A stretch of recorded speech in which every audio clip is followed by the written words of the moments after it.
LAC पर भारत और चीन के बीच टकराव जारी है और चीन की उकसाने वाली हरकतें भी नॉन स्टॉप चल रही हैं। आज तक को सूत्रों से मिली खबर के मुताबिक चीन के फाइटर जेट लद्दाख के बहुत करीब उड़ान भर रहे हैं। ईस्टर्न लद्दाख के पास चीनी सेना के दो बेस हैं, एक होतान और दूसरा गरगुंसा। चीनी वायुसेना के लड़ाकू विमान होतान और गरगुंसा से ही पूर्वी लद्दाख के उस इलाके की ओर उड़ान भर रहे हैं जो भारत और चीन के बीच चल रहे संघर्ष का केंद्र बिंदु है। भारतीय खुफिया एजेंसियां अब सर्विलांस की मदद से इस इलाके में पूरी तरह नजर गड़ाए हुए हैं। भारतीय सूत्र ये बताते हैं कि चीन के 10 से 12 J-7, 10 और 12 J-11 लड़ाकू विमान उड़ान भर रहे हैं और भारतीय इलाके से 30 किलोमीटर की दूरी पर हैं। हालांकि चीन के लड़ाकू विमान एक तरह की सोशल डिस्टेंसिंग का पालन कर रहे हैं, इसीलिए चिंता की कोई बात नहीं है। लेकिन भारत इस मामले में कोई जोखिम नहीं ले रहा और हर स्तर पर ज्यादा सावधानी बरत रहा है। लद्दाख के अलग अलग इलाकों में चीनी सेना के साथ भारतीय सेना का आमना सामना थमने का नाम नहीं ले रहा है और इस बीच चीनी सेना ने सरहद के दूसरी तरफ अपने दो एयरबेस होतान और गरगुंसा में लड़ाकू विमान तैनात कर दिए हैं।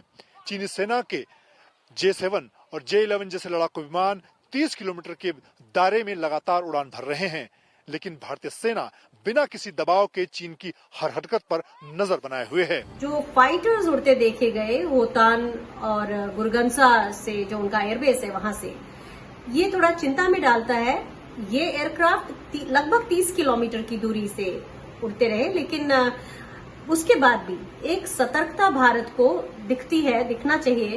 भारत की तरफ से लगातार लद्दाख और बॉर्डर पर पैनी नजर रखी जा रही है। भारत के अनमैन्ड एरियल व्हीकल यानी UAV, आप जिसे ड्रोन भी कह सकते हैं, भारतीय इलाके से ही LAC की दोनों तरफ पूरी नजर बनाए हुए हैं और गालवन नाला इलाके में चीनी सैनिकों की पोजीशंस पर भी भारतीय ड्रोन्स की नजर है, ताकि चीन की किसी भी तरह की चाल को पहले से ही पहचान लिया जाए। भारत कभी भी आक्रामक होकर किसी भी परिस्थिति से निपटने के लिए तैयार है, लेकिन इसके साथ ही बातचीत और शांति की भाषा भी भारत बोल रहा है। लेकिन दूसरी तरफ सैटेलाइट तस्वीरें यह बताती हैं कि चीन भारी सैन्य साजो सामान और हथियारों को पूर्वी लद्दाख के पीछे अपने बेस में इकट्ठा कर रहा है। जाहिर है चीन की नीयत ठीक नहीं है। हिंदुस्तान और चाइना ने दोनों ने ही टैंक्स और आर्टिलरी अपने रेयर में जमा कर दिए हैं। इससे साफ तौर पर नजर आता है कि दोनों में से कोई भी साइड जो है आसानी से पीछे नहीं हटने वाला और लॉन्ग स्टैंड ऑफ डोकलाम की तरह इन दी ऑफिंग है। मई की शुरुआत में पूर्वी लद्दाख सेक्टर में भारतीय सेना और चीनी सेना के हेलीकॉप्टर हवा में एक दूसरे के आमने सामने आ गए थे, लेकिन भारत ने उसी समय ईस्टर्न लद्दाख में अपने एयरबेस पर सेना के हेलीकॉप्टर और लड़ाकू विमान भेज दिए थे। भारतीय लड़ाकू विमान और UAV अब विवादित क्षेत्र में निगरानी रख रहे हैं। भारत का रुख इस मामले में स्पष्ट है। भारत अपने स्वाभिमान को किसी भी तरह की चोट पहुंचाने नहीं देगा और संप्रभुता से किसी तरह का समझौता नहीं होगा। बातचीत के द्वारा समय समय पर इसे भारत भी रिजॉल्व करता रहा है और चाइना भी रिजॉल्व करता रहा है। डोकलाम की में जो कुछ भी हालात पैदा हुए थे 2017 में ही आपने देखा, लगा कि एक टेंशन बहुत ही बढ़ गया है, लेकिन हम लोग पीछे नहीं हटे, लेकिन अल्टीमेटली उस मामले को हम लोगों ने रिजॉल्व करने में कामयाबी हासिल की। मैं देश को इतना ही आश्वासन देना चाहता हूं कि पूरी तरह से देश को आश्वस्त रहना चाहिए कि हम किसी भी सूरत में भारत के स्वाभिमान पर चोट नहीं पहुंचे। पिछले साल से ईस्टर्न लद्दाख के उस पार बना चीन का होतान एयरबेस भारत की नजरों में है, क्योंकि पाकिस्तानी सेना भी यहां चीन के साथ मिलकर प्रैक्टिस कर रही थी। सूत्रों के मुताबिक पिछले साल 6 पाकिस्तानी J-17 लड़ाकू विमान POK के स्कर्दू एयरबेस से उड़ान भरकर होतान पहुंचे थे और वहां शाहीन 8 नाम के युद्धाभ्यास में हिस्सा लिया था। भारत और चीन के इस टकराव में भारत की पोजीशन के मायने क्या हैं? ये सवाल हमने उस व्यक्ति से भी पूछा जो ऐसे पहले अफसर थे जिन्होंने 1984 में ऑपरेशन मेघदूत के तहत सियाचिन में हेली ड्रॉप किया था।